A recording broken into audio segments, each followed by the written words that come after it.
Man keeps rock for years hoping it's gold. It turned out to be far more valuable. What? You got me with the headline, crushed on the headline. I told you the headline, Will, and you said, where do I click? You made that noise. First of all, I said, take it easy.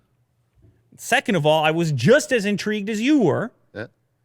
Because you hope something's gold. What's better than gold? Especially when it's a giant thing like that. First of all, did you read this yet? No. Okay. I was going to guess. Okay, let's see what you got. Put a guess out there. Don't look down there. Don't look at the actual article. It's definitely a rare metal, right? Is platinum more expensive than gold? You big platinum guy? No. Is it platinum? Flexing out of control over there? Or is it a meteor from space? No. Completely wrong. Is it? Jack, what's your guess? Did you... I think that was his reaction to you were right. Okay. That's a meteor, ladies and gentlemen. One of the biggest found, okay. and one of the oldest, and one of only a handful ever found in Australia. It's a giant. That's like 37 pounds. That thing. It's incredibly dense, and it might be. Listen to how old this thing might be. It's in here. I promise. 37.5 pounds. It could have landed on the planet between 100 and 1,000 years ago, for one. But then the object itself is even older than that. It's in here, I promise. Researchers published a scientific paper describing the 4.6 billion year old meteorite. Yep.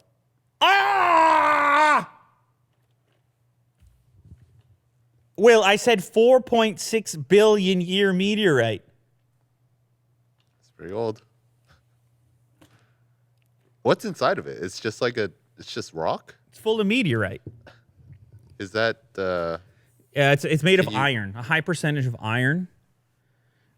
And it's got crystallized droplets of metallic minerals throughout. Oh. Will, that thing was in space for 4.6 billion years. And then it just... Well, we're in space. And then it came plummeting down, slammed into a spot in Australia, and some dude picked it up recently. I love that. That's incredible. Jack was doing this motion, by the way. This is how Jack talks about cash. He just goes like this. He never says the word cash. He just goes, what about... He says, Lou.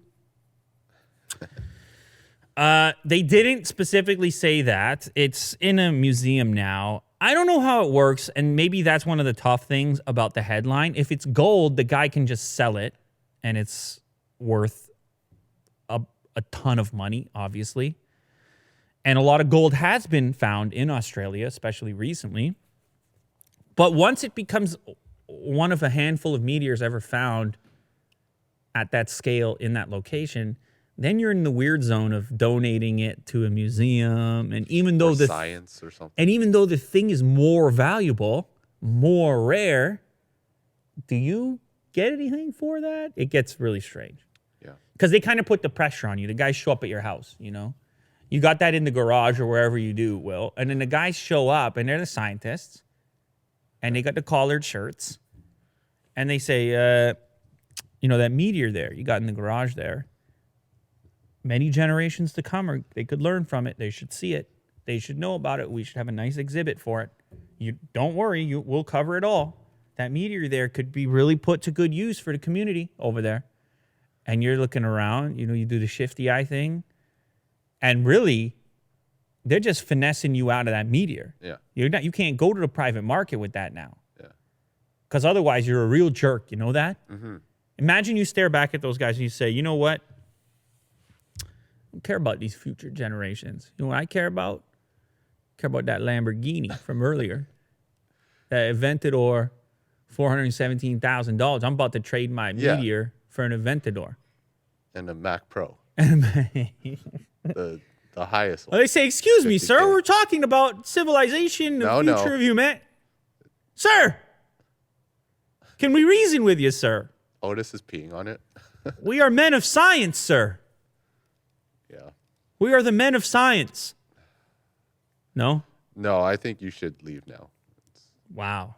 This is my rock. That's rugged. So anyway, I don't know how much if they tried to put a value on it. It's really priceless, Jack, to answer your question. It's so rare that it's really priceless. Well, can't they just take a piece of it?